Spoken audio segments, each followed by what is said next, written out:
Depuis que cette loi a été votée, il y a eu de multiples réactions. Tout ce qui est religieux, en particulier le christianisme, y compris le catholicisme, le protestantisme et les évangéliques, tous ont déjà réagi. Et je pense qu'il y a même une réaction œcuménique où le christianisme et l'islam se mettent ensemble pour donner leur opinion sur cette question. Et je pense que ceux qui veulent comprendre la pensée des religions par rapport au vote peuvent aller dans ce questionnaire, aller sur ces sites. Moi, je vais aborder sous un autre angle la question. Et cette fois-ci, c'est par rapport à quelque chose de fondamental que le président de la République avait dit. Et j'ai vu que c'était bon. Beaucoup ont salué de l'extérieur. Mais en examinant, je suis en train de comprendre que ce vote va contre ce que le président a proposé. Et voici ce qu'il avait dit. Nous n'avons pas l'intention de faire la promotion de la spiritualité vaudou. Nous n'avons pas l'intention de faire la promotion de la religion vaudou. L'Afrique est de culture vaudou. Aujourd'hui, l'Afrique est laïque. Elle est musulmane. Elle est catholique.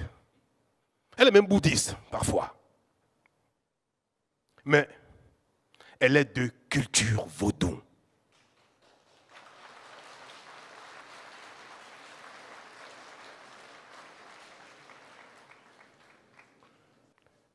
Nous allons révéler au monde ce patrimoine si riche, si intense, si beau.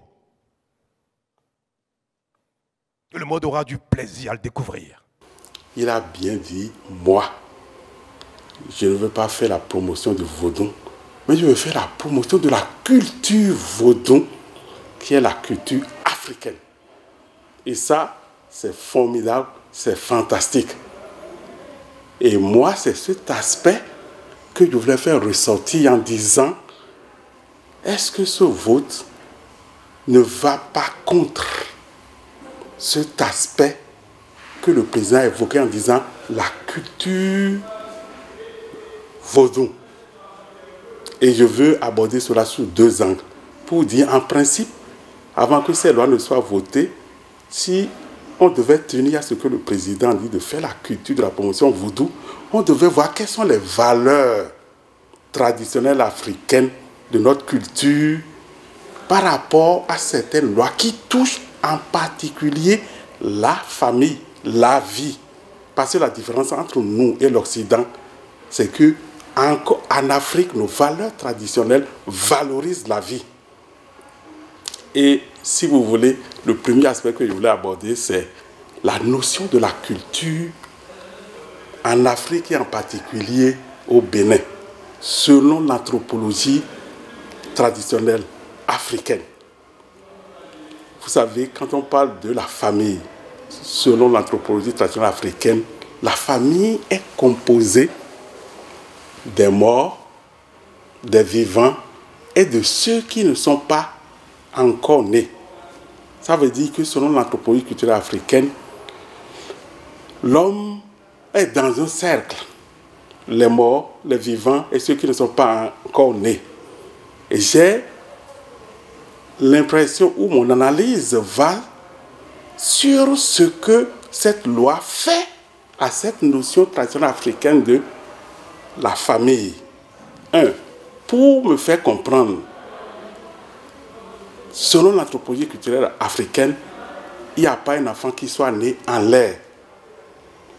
Et l'anthropologie africaine dit, quand, surtout au Bénin, et en particulier, vraiment celle que j'ai étudiée, dit que un enfant est une décision dans le village des morts. C'est-à-dire, c'est un ancêtre qui va prendre le sable.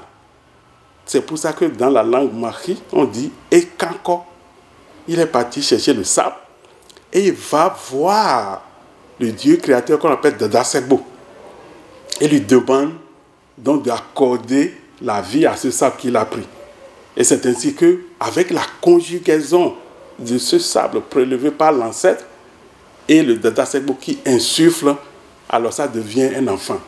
Et c'est pour ça que l'ancêtre prend cet enfant et va choisir une femme dans son ethnie, dans sa famille, pour lui faire porter l'enfant. C'est que de là qu'est né le système de Djoto. Mais quand Kometoye, c'est lui qui va prélever. Et c'est pour ça que cet enfant viendra au monde comme une forme de métampsycho de l'âme de cet ancêtre.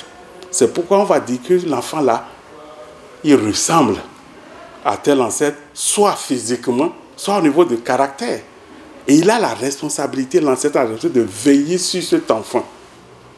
C'est pour ça que on dit la famille est composée des morts, de vivants et de ceux qui ne sont pas encore nés. Vous voyez que le cercle là se fait. L'ancêtre prend l'élève, l'enfant va venir au monde, et puis après, quand il va grandir, il va mourir, il rentre dans le village des morts, il devient ancêtre s'il s'est vraiment occupé de la tradition. C'est ça.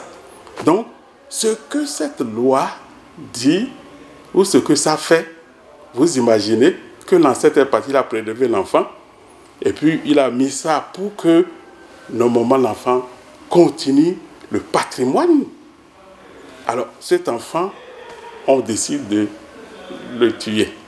Ça, c'est ce que la loi dit.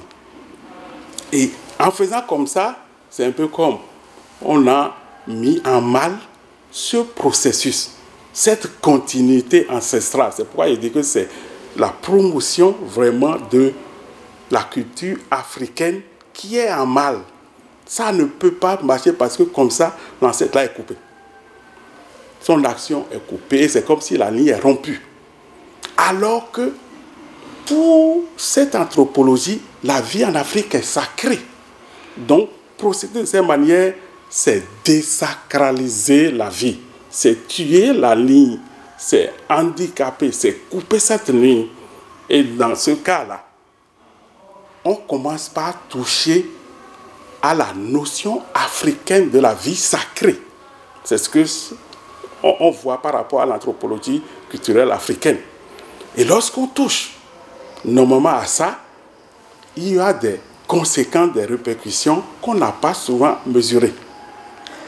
C'est la notion de la famille qu'on hypothèque ainsi, en disant quoi?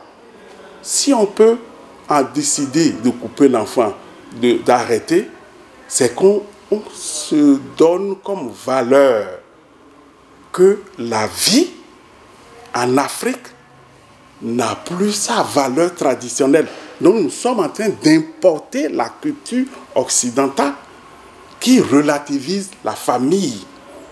Donc ça favorise une compréhension ou une conséquence de la relativisation de la famille qui dit que ce n'est pas important. Tandis que dans la tradition, ce qui fait que la vie est sacrée et que la famille est référente, c'est cette notion de la continuité.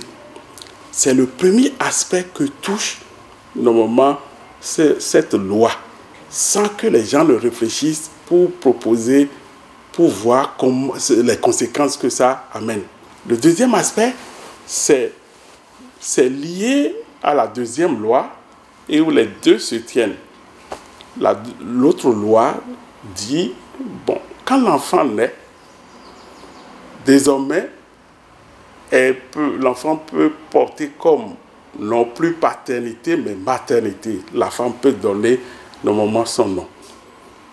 Est-ce que culturellement, on a examiné, est-ce que ce n'est pas en train de détruire la culture africaine dans le sens où, ici en Afrique, l'élément qui fonde normalement l'enfant qui vient, c'est la dot. Et dans la dot, jusqu'à présent, c'est vrai que si on voit l'Afrique de l'Ouest, que j'ai étudié, sur laquelle je peux me prononcer, la dot, c'est celui qui dote la femme qui a la paternité des enfants. Et jusqu'à présent, la dot est donnée par, normalement, l'homme. Donc, avant d'aller à la décision de dire la femme peut aussi faire porter quelles sont les précautions par rapport à ce patrimoine culturel. qu'on a compris pour aller voter, pour dire la femme peut faire porter le nom. Donc, ça veut dire que désormais, la femme peut donner. Mais les conséquences que je perçois sont ou je vais dire la première conséquence, c'est le fait que désormais, c'est le problème d'ethnie, le problème de tribu qui est en train d'être détruit. Cette notion, cette référence, chez nous, le nom a un sens. Le nom a une référence. Ce qui est sûr, quand quelqu'un, on nomme l'enfant par son nom, on peut vous indiquer de quelle région, de quelle famille vient l'enfant. Mais désormais, on relativise cette notion. Et en relativisant, c'est qu'on va importer la culture occidentale où il n'y a plus de référence du tout par au nom. Vous allez voir là-bas, il y a des noms, des gens qui se nomment le lièvre. L'autre s'appelle le coq. La famille s'appelle le cocktail. Ça veut dire qu'il n'y a plus une référence du tout. Et en faisant ça, c'est comme une nouvelle colonisation culturelle. Parce que la France a compris qu'il y a une critique de l'établissement des centres culturels en Afrique. Vous avez constaté qu'il n'y a plus de centres culturels, il y a instituts. Mais maintenant, par ces nouvelles stratégies, c'est une recolonisation culturelle. Parce que les lois qui sont votées ne sont pas votées en tenant compte des contextes, des réalités de la culture africaine. Parce que ces lois sont votées par rapport à ce qui se fait en Occident. Conséquence, si une femme peut donner le nom à son enfant, elle va dire « je n'ai plus besoin de l'homme ». Et cette loi est votée déjà en Occident. Il devient le père sans que l'enfant n'ait normalement un père. Nous sommes en train donc de détruire la notion africaine de la famille. Ici, vous voyez très bien qu'est-ce qui a fait que l'Europe est arrivée à cette notion de loi qu'on vote qui, selon l'Africain, va contre nature.